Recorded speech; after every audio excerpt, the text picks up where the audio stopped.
Good day, Superintendent Foose and members of Howard County Board of Education. I am Candace Daniels, a graduate student at the University of Maryland, University College. A recent study of Japan's education system, and specifically their approach to technology integration, has led to some astonishing findings, some of which I would like to present and recommend to you today. As you are all aware, Howard County schools are educational leaders in the state of Maryland. I believe most of this has to do with the county's thoughtful approach to technology integration. However, at the same time, you'll probably assume that based on some of Japan's internationally known corporations, their entire school system, similar to their culture, is infused with technology. But is it really? To quote Japanese teacher Joe Shavert, although Japan is a center for unique technology and is generally known as a tech-centric society, living here has proved otherwise. Many things in the culture are still quite far behind, as Japan is very slow to adopt anything new or innovative. But Japan's approach to technology integration started out promising in 1999 with a move to ensure all schools had internet access by 2001. And from 2003 to 2011, there was continuous development. But now it seems as though the country has stalled in technology integration in recent years. As such, I am here to provide some recommendations as to how you can learn from the Japanese school system to ensure Howard County's plan for technology integration prevails beyond initial proposals. So, what do the two systems have in common and where do they differ? Well, for starters, Japan did reach its goal in ensuring all schools had internet access by 2001 and classrooms by 2003. Similarly, 99% of Howard County schools also have internet access available in every classroom. Japan created an automated training system called TRAN that assesses a teacher's approach to technology integration and recommends video lessons to further develop those skills. The same, but slightly different, Howard County plans to encourage the use of Maryland Online Teacher Profile Tool to strengthen professional development in this area. The last similarity between Japan and Howard County Public Schools is that there are some teachers that are taking advantage of the technology available to him or her, and some that are not. Differences between the two systems come to light when you talk about the types of technology available to teachers and their attitudes towards integration. Research reports that Japanese teachers, fortunate to have computers in their classrooms, find that they are still running on Windows ME or 2008 operating systems.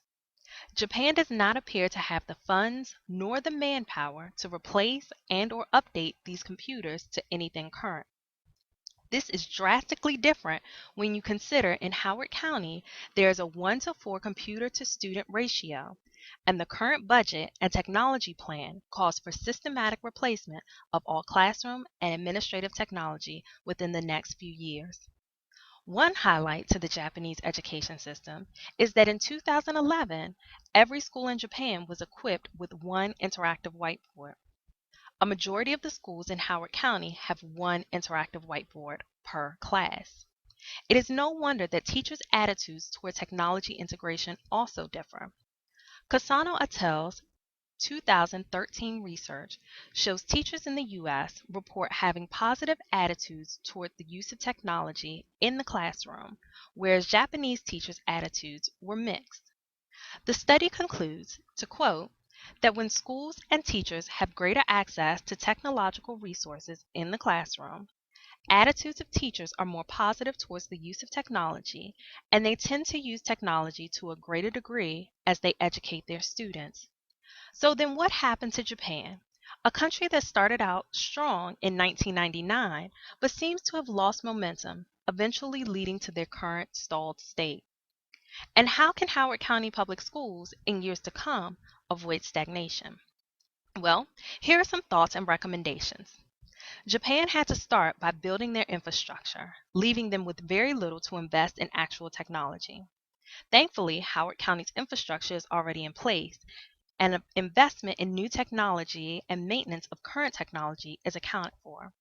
However, we all know how quickly technology changes, and what was new last year is old and outdated today. As such, the county should invest in technology with longevity in the field.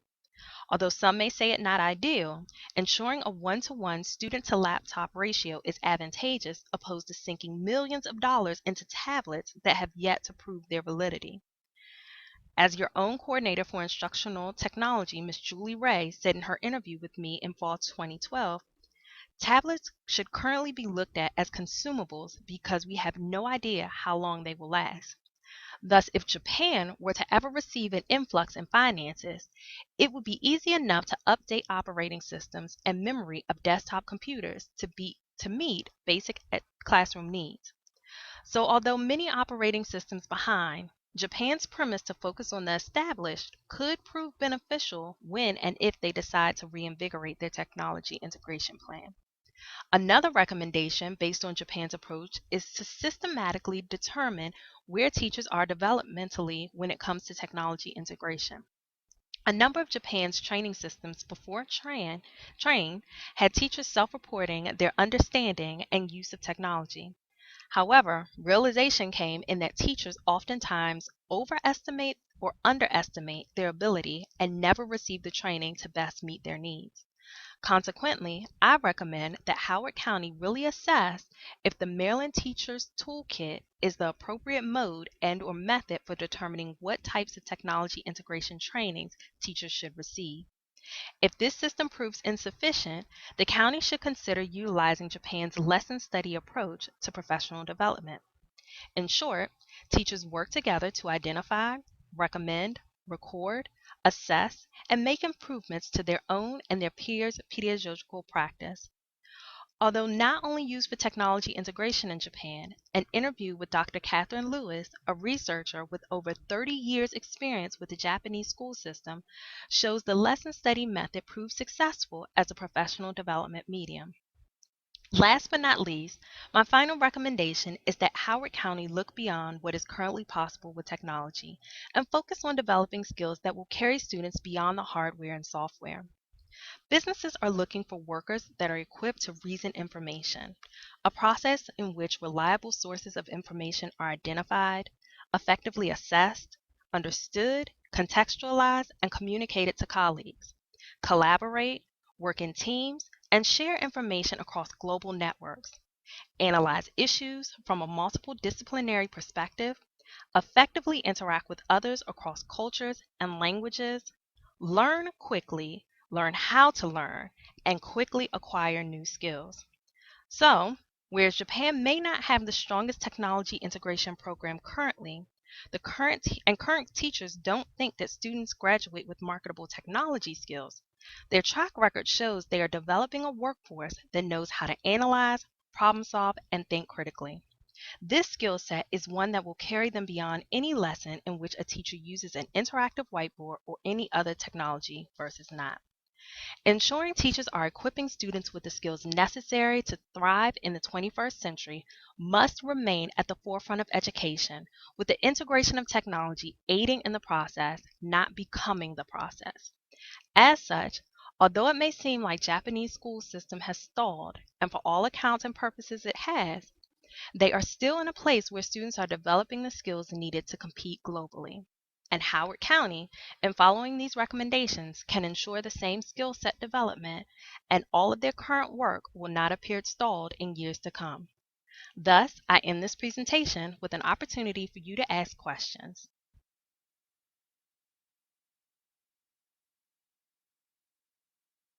I thank you for your time, and I hope you will consider these recommendations as you further plan your technology infrastructure, professional development, and curriculum integration.